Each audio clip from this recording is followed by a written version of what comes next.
Hey guys, today I'm going to be reviewing the new Marvel film of Avengers Assemble. I think it should have just been called The Avengers because that's a way cooler title than Assemble sounds gay. Um, the story is about Nick Fury gathers together four characters from the Marvel Universe and two extras that haven't had films of their own and throws them together in a massive, amazing superhero film which is just brilliant. Now, this film has been kind of hinted at for a while. I mean, they started realizing that they could make an Avengers movie around the time they were just finishing off Iron Man, and making that one of the most talked about superhero films that came out around the time, and they also made the Incredible Hulk around that time, but that didn't get as much love as Iron Man because Iron Man was the superior film. Okay, this story revolves around the Cube in the Captain America film. If you haven't seen it, you're not missing out on much. I didn't really like the Captain American film. Well, I did like it, but it isn't as good as all of the other Marvel films. So, I personally think it's the worst Marvel film. Actually, no, I don't know. Come on, I just remembered Elektra and Daredevil. No, it's worse. It's better than them, but it's worse than all the rest. Even Fantastic Four 2 is better than that. Okay, so the story, as I've said, is Nick Fury gathers this team of superheroes. We've got Captain America, Thor, Hulk, and Iron Man. And then we've got Black Widow and Hawkeye. And the bad guy in this is Loki from Thor. If you haven't seen Thor, he's the bad guy in it. Thor is a brilliant film. I'd highly recommend watching it. I really, really enjoyed that film. And it got me hyped up for the Avengers. The Avengers is an absolutely amazing superhero film. I think it's possibly the best one I've ever seen. Of course, people will say, "What about The Dark Knight? What about Batman?" But the thing is, when you watch the Avengers, and when you watch films like Iron Man and the Hulk and Captain America, and all the things from the Marvel universe, they feel like they're their own specific niche kind of thing. They're in their own world, and as weird as it sounds, they aren't as realistic as Batman. So I consider The Dark Knight. I'd say this is one of the best best hero films ever.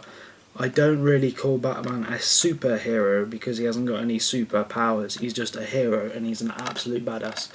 Overall, I do think this is the better hero movie, but The Avengers is a hell of a lot better at being a superhero movie where they all have superpowers and it's a lot more family friendly. Batman just feels a lot more realistic. It has a lot more depth in kind of like emotional story development, stuff like that, and all the villains, it's really dark.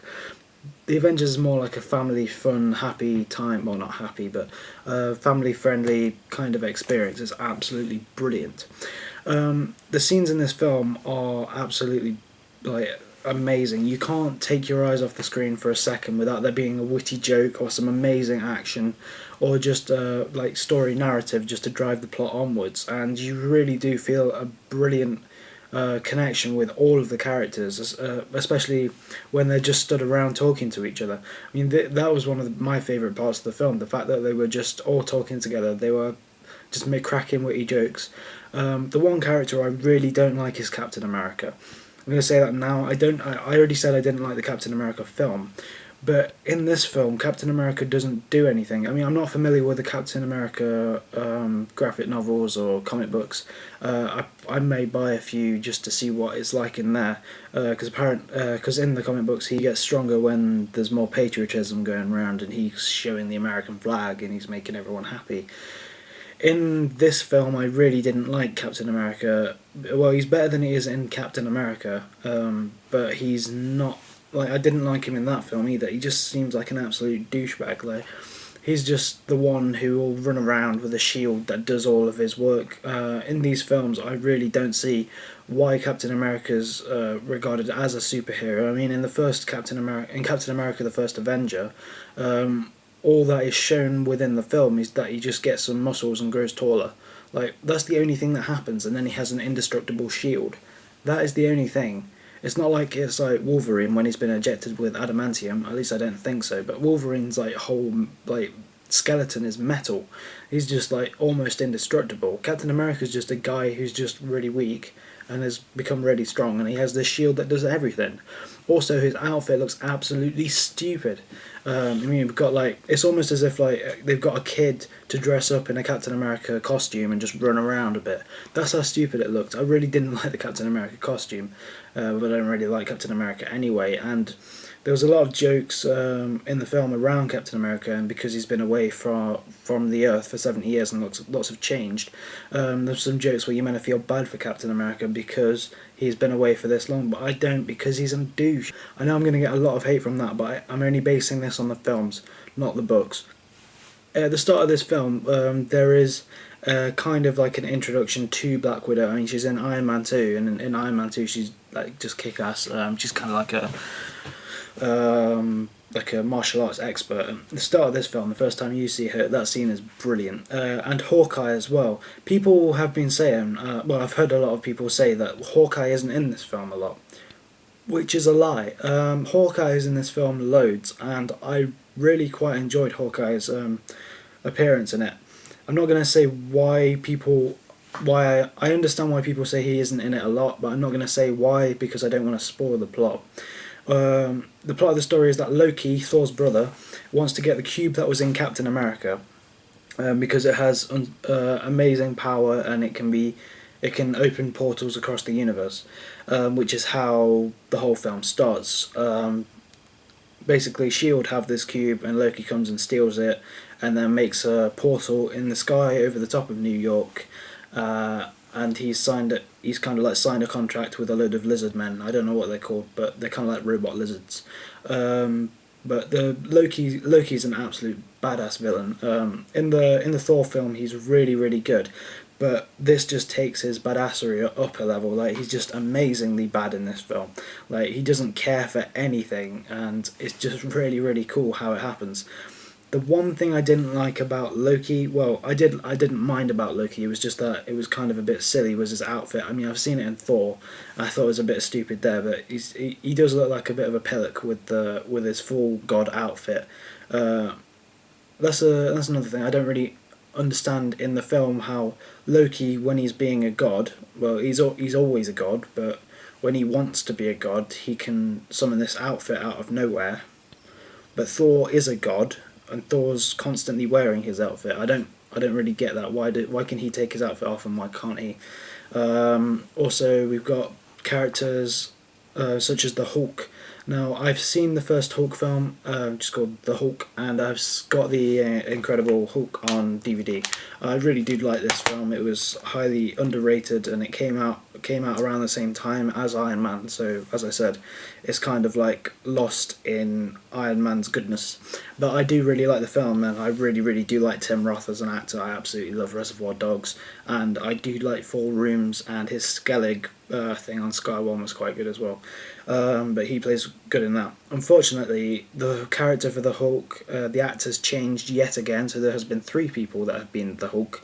I forgot who the first guy is, but we've got Edward Norton, who was the second Hulk, who I really quite liked, but I have to say Mark Ruffalo makes an absolutely amazing Bruce Banner and Hulk. I mean, I'm not familiar with the comic books of the Hulk itself, so I don't know how Banner's meant to be portrayed in them, and I have heard that Banner in the books is meant to be equally crazy and angry all of the time, and the Hulk kind of takes over his mind when he isn't hulking out. But the Hulk in this film, this is the Hulk done properly. I mean, it is done very well in The Incredible Hulk, but this just takes it up to another level. If you've watched the trailer, you are aware of some of the set pieces which are in the film, and the comedy and humour that comes with the Hulk, and all the camaraderie between Captain America and Bruce Banner before he turns into a Hulk, and just all of the amazing, amazing set scenes where the Hulk just tears up things. It's really, really good, including a brilliant scene that you don't see coming, which I won't spoil, but if you've seen it, you know what I'm on about. Iron Man. Iron Man in this film is an absolutely lovable character. The first time I saw the first Iron Man film, I really enjoyed it, but I didn't really like Tony Stark as a character. I thought he was just a bit of a prick. Then I watched Iron Man 2, he's a bit more of a prick, he gets a bit drunk, but on repeat viewing of Iron Man 1 you slowly get used to him.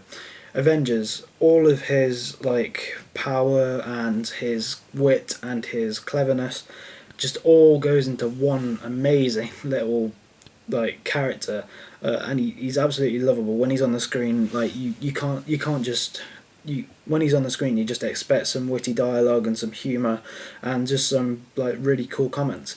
And Iron Man probably is my favourite character in the film, and it is one of the characters that it does focus on quite a lot during some of the action sequences. That being said, every character has an equal amount of action within the last battle, and throughout the film they all have little bits where the characters kind of work together or fight each other or stuff like that, which is brilliant, including the first time you see Thor. That whole scene is absolutely amazing, where it's kind of like the first time that Iron Man and Captain America are used to fight Loki. It was absolutely brilliant. The ending of the film is absolutely amazing. I mean, of course, it's completely inevitable that that's going to happen, so I don't want to spoil it, because when you're watching the film, you'll automatically know what is going to happen, and Iron Man's just a fucking badass. Like, I don't get also in this film how in Iron Man 2 we meet Death Machine or War Machine. I think it's War Machine, sorry.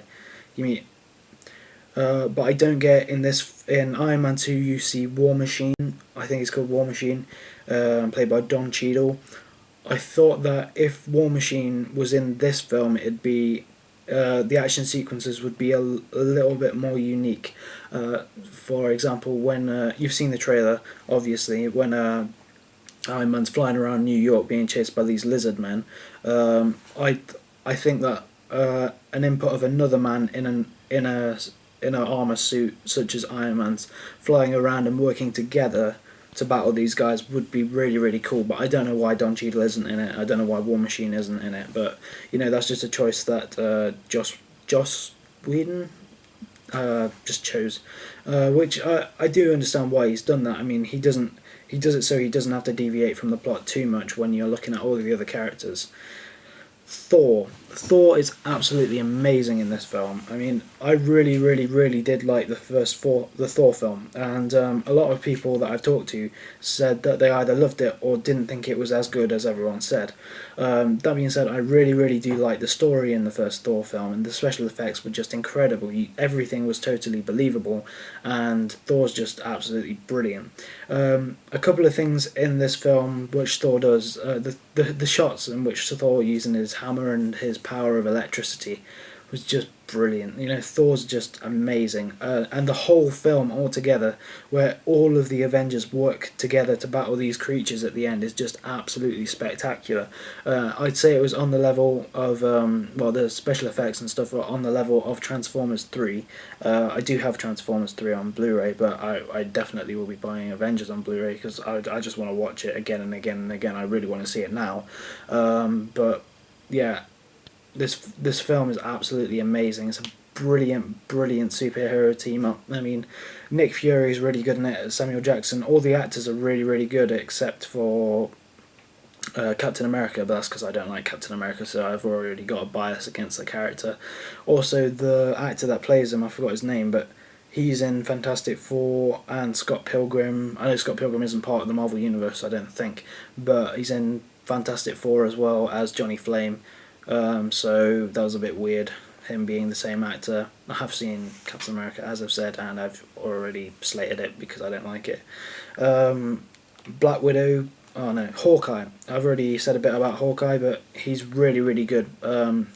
He's a brilliant character, and it's just really, really cool. The start of the film is absolutely pretty mind-blowing as well, where you are introduced to Loki talking to these lizard men about what they're going to do, and then it sets up the scene for the whole film, and the film is 2.5 hours long, I believe, but when you're watching it, you don't notice that the time has gone. You know, this film is absolutely brilliant, breathtaking, some amazing set piece after set piece after set piece of just immense fun and brilliant combat, witty humour, dialogue. The camaraderie between all the characters is absolutely brilliant and spot on. I highly recommend you go see this. Anyone who hasn't seen it and who is into superhero films or has watched some of the films in which the Avengers were in beforehand. So Hulk, I'd recommend watching the couple of Hulk films. I'd recommend watching Iron Man 1 at least, if not if you can't watch Iron Man 2.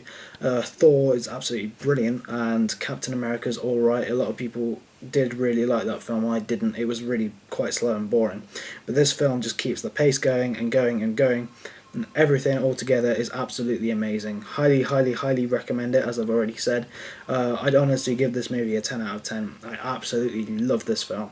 Go watch it. I can't wait to go see it again. I'm out. Thanks for watching.